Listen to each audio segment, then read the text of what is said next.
Good morning, everybody. Um, I am recording this video from our driveway in Sheffield, Tasmania. It is a beautiful sunny morning here.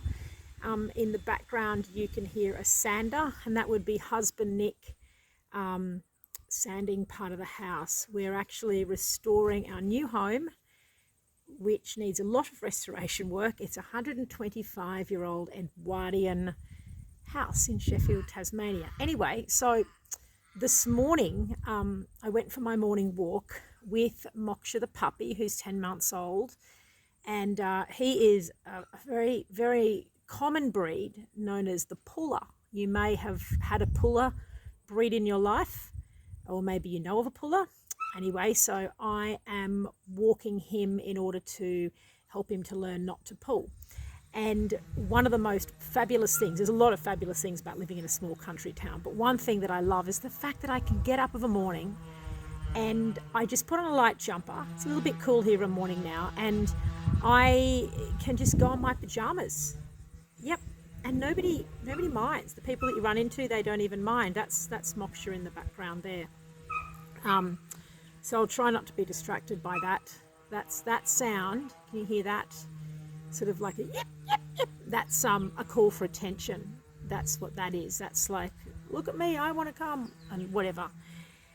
Anyway, so the Moksha thing is, it's very, very interesting. So when I'm walking him, I use a very long lead. It's a couple of leads joined together, and I just walk really slowly. And when he looks at me or comes back to me, I'd say, wow, good boy, and that, or just give him a pat or something. And then when he walks ahead and he pulls at all, I just slow right down and I stop, and I don't say anything. And as soon as he'll sort of like look around and go, why aren't we going anywhere? Then he's learned to just sit, and then he'll just start walking again. And so he's learning that if he pulls, we don't go anywhere, and if he doesn't pull, we do go somewhere.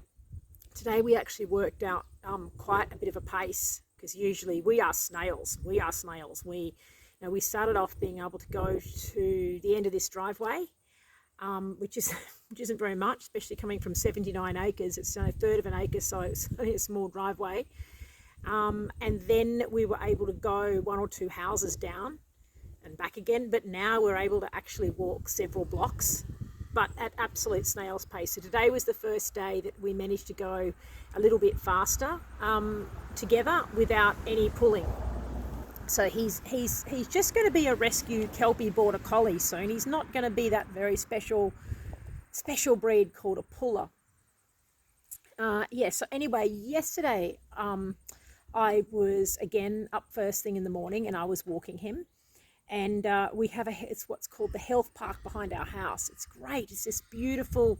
The Kentish Council are fabulous. Like, they really are very good, and they're a very good example of providing community services and beautiful open green spaces and whatnot.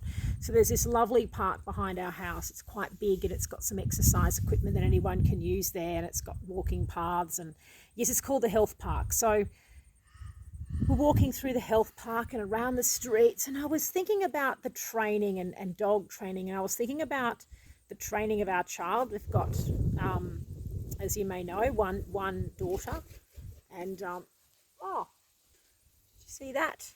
Was that big forest raven? We have forest ravens in Tasmania. We don't actually have crows. They look similar. Anyway, so I was thinking about that. I was thinking about Honey, that's our daughter, and she's unschooled, so no curriculum or anything. And I was thinking about Moksha being a puller, and I was thinking about myself and my habits, and thinking about all of this as I'm walking along at snail's pace, stop and start. And this prompted me to make this video. I felt really that I called that I wanted to make this video, which is that anything that we do, and you'll know this, so it's just a reminder, but anything that we do is reinforced by our behavior. So, you know, if someone's used to getting up of a morning and eating whatever it is for breakfast, and then they just keep doing it, it'll actually become a part of their routine, and then it's a habit, and it's established, and it's a behavior, and it's then you've kind of like, it's tricky to break those behaviors. So what I wanted to say is that what I found through, you know, positively training dogs, positively training our child, positively training myself, and all of this business, that as the Buddhists would say, you know, there's that saying which is, don't pull out the weeds, plant more flowers. And I think that's really true. So, you know, when we're trying to change a habit, we'll often say breaking the habit, like I am going to break the habit of not exercising, or I'm going to break the habit of smoking, or I'm going to break the habit of swearing, or whatever it is. You know, we have these constantly, we seem to have these habits that we want to break. And what I'm suggesting is a far more effective and powerful and a much more enjoyable way, and far faster in its effectiveness as well, is to don't worry about the bad habits or the breaking the bad habits. Just start doing some other things, and also going at your capacity. I'm a bit of a all or nothing type person. It's just my personality type. It's my nature. It's how I am. I'm like, right, let's get in, let's do this, and I'll be boots and all. I'll be straight in. I'm not a bull at a gate, but I'll be boots and all, and I'll stick with it, and that's just me. So I can kind of think, well, I want to do this, and I'll be like, great, you know, I'll do this on Monday, and I'll do this on Tuesday, and I'll do this, and I'll do this at this time, and I'll do this, and I'll do this. And, you know, that's not so good, because I'm not sort of living in the moment and not being present in the moment. I'm just living off habits and routines and programming and all of that sort of bizzo. So what I'm saying is that if we can just go with what our capacity is. The way that I feel it is, I can feel something calling my attention, something that's saying, hey, look at me, and I can feel a little pull towards it. Now, if it's something that I don't want to do, or I don't feel that I want to do, I could say, you know, no, and I'll sort of push it, I'll resist it, and I'll go to something else that I think is more value. But I don't think that's the way. I think the way is to say, what's calling for my attention. Like, I know there's a fair bit of washing in there that's folded and whatever that I need to put away, and that is actually calling my attention, and so I need to just do that. This morning I felt my body, you know, needed to stretch. I felt all like, oh God, and I thought, geez, it's not about changing anything outside of me, is it? It's about something within. And so that is about doing a bit of yin yoga. So I put on a mantra, and I did some nice yin yoga, and I didn't look at the time. It was only 15 minutes actually of some nice stretching, but I feel really relaxed and really good. And so Moksha, the puppy, he's really been calling for my attention. He's been quite naughty, what we'd call naughty, which is a call for attention. Anything like that is a call for attention. He's being a real pain in the ass, to be honest. He really is. And I mean, sort of, it may be the thought, well, just like put him outside, shut the door, punish him in some way, lock him out, get him out of the road. He's just oh my God, he's just jumping on everybody, including the postman, and just being an absolute nightmare, grabbing stuff, chewing it. He's just one thing after the next, that dog, one thing after the next.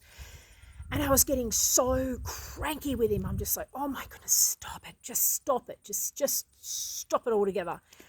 But he was just wanting attention. He was just wanting me. So I said to husband Nick, I said, you know what? I'm just being a really bad dog mother. I'm not giving the dog what he needs. All he wants is some attention. I said, he just wants to go we've come from the bush. We're not in the bush now. He can't just run off into the bush with me and have a he would stay with me. He wouldn't hurt anything, but he would run along the road and back. And it was this beautiful big property, and he can't do that now. And the poor little guy. So I said, well, look, I'm going to commit to going for a walk with him at least once, possibly twice every day. I'm going to go for a walk with him at his pace and help him with this pulling thing. And you know, so I've only been doing that for, I think the day before yesterday, and then yesterday, and then this morning. And he has improved out of sight. Out of sight. Out of sight. And that's simply because he was calling for my attention, and I gave it to him. I didn't push him away. I didn't resist him. And it's the same when you have children, when they're constantly talking at you and wanting to show you stuff and wanting this and wanting that, they're just wanting attention. So you need to go at your own capacity, and you think, okay, that's drawing me. So, and it's the same actually with anything, any ideas you may have around meditation or healthy eating or whatever. Those things will actually call for your attention, and well, I don't know if you will, but I can say I do, and maybe you will. I feel it in my body. So I will feel like I did this morning. I'll feel like, I need to, I felt really sort of tight and I don't know, not good, dirty, and I don't know, not good. Even though I had a shower and everything, I was like, what the hell? And it was about stretching. It was just about really going into my workroom and doing some really good stretching and just being silent and listening to a nice mantra. And it was just only 15 minutes, but like I said, I feel so much better. And it's the same with food. If we can just follow what's calling for our attention, and we can just engage with that, what's calling our attention in the moment. So for instance, I think it was yesterday it started, possibly the day before yesterday, I suddenly felt like eating cinnamon and sugar. I was like, I really feel like cinnamon and sugar on toast. So I didn't, then the toaster broke actually yesterday morning. I was making then the toaster broke. And I was like, oh no, what the hell, and the dog and everything. And so I thought, doesn't matter. This is a good opportunity for me to bloody well fry some bread and some olive oil and put some cinnamon sugar on it. And because I'm vegan, so I don't have any eggs or anything. And I thought, great, because normally I wouldn't eat that because I think that's a bit unhealthy, fried bread with cinnamon and sugar. But I thought, great, only opportunity. There's no toaster. And, I've got this beautiful homemade sourdough. That's what I'm going to do. And so I had the most delicious fried bread with cinnamon and sugar. And it was just so nice. That's what was calling for my attention. So I chose not to judge it.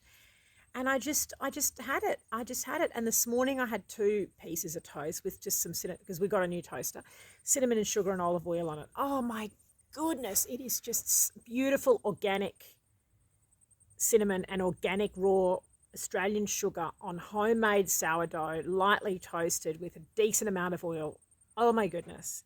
You could have a sprinkling of salt, but well, I went and sat in the sunshine. I made myself a little tea tray and I made a pot of tea and I had my toast and I sat outside and I just watched the birds, and Moksha was going yap, yap, yap at the window, but I just said, okay, help me to just ignore him, to be present with this sunshine. And then he stopped. And now, look, he's even stopped now.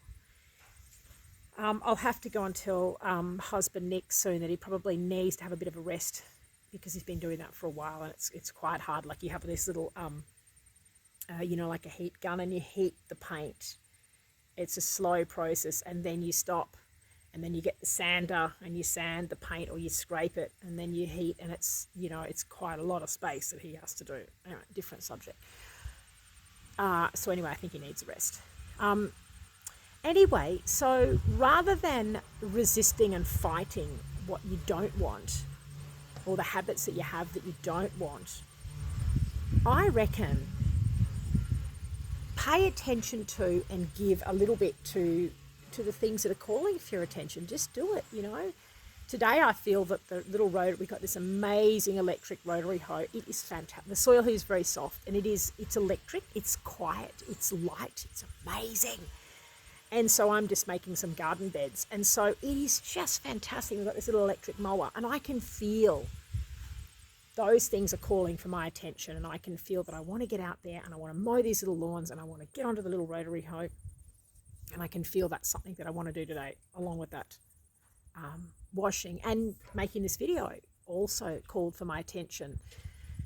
So I think that's a very valuable way of, now I think I've gotten slightly off track, which was the habits. And the training. If you want to have a different habit or a different thing happen in your life, we've really got to train ourselves. And the way that we do that is through repetition. So having a repetition around that. So just saying, not thinking about it, not worrying about it, not planning it. So for me, it's like, Mox has called for my attention. This bad behavior is not good. It's naughty. It's stressing me out. It's no good. He's calling for my attention. What can I do? Okay, I can take him for a walk twice a day at his pace, and that'll fill his cup. So I can do that. That's not hard, and it's good for me too. So, get up, don't worry about anything, in my pajamas, go to the toilet, put on a little jump up, bang, out the door, in my jammies. Happy to run here. They really don't care. And just go for a walk with the dog. It's just that simple. And now that calling for my attention. So I had all these things on my list. I mean, we're restoring a house, for goodness sake, and all I'm thinking about is cork floors and when are we going to be able to do the pretty stuff instead of this sanding and solar business. But it's like, don't worry about any of that. Don't worry about my writing that I love to do or making these videos. Don't worry about any of that. What is calling for your attention right now? There's the washing, there's the dog, there's the mower and the rotary hoe. There was the stretching, there was the cinnamon and sugar toast, a cup of tea. All these things are calling for my attention right now. That's enough. I can just respond to those things. And at some point, writing or whatever is going to call for my attention, rather than me having this idea and then me, okay, this can explain it. This is how I feel it anyway. So you have something and you intentionally make yourself go to it, rather than you have something that's kind of pulling you in and then you sort of just gently slide into it. That's the difference. So what's calling for your attention? Respond to what's calling for your attention within your capacity, just within your capacity, within your capacity, respond to what's calling for your attention. And I tell you, it's a flower planted and there will be less weeds. It is really that simple. We don't need to focus on the weeds. I know this from experience. So anyway, I think that may be enough from me this morning. And that's about it. All right, love and blessings to you. And have a really, really lovely day. And my